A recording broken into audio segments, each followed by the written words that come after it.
สวัสดีจ้าสวัสดีท่านผู้ชมทุกท่านนี่เป็นผลการออกรางวัลหวยลาวสามัคคีประจำวันที่17มิถุนายน2569รางวัลเลข2ตัวล่างเลขคี่ออก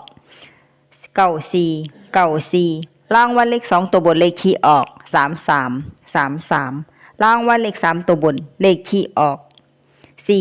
433รางวัลเลข5ตัวเลขคี่ออก69433นี่ก็เป็นผลออกวันหวยลาวสามัคคีประจำวันที่17มิถุนายน2569ขอให้โชคดีมีชัยถูกหวยลาวสามัคคีได้รับเงินกันทุกคนเด้อจ้าฝากไว้ได้เลยจ้าซับตะไคร้กดติดตามและเป็นกำลังใจ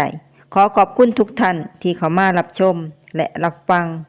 แล้วมาพบกันใหม่ในผลการออกหวยลาวสามัคคีใหม่ในวันพรุ่งนี้สำหรับมื้อนี้ขอบคุณและสวัสดีจ้า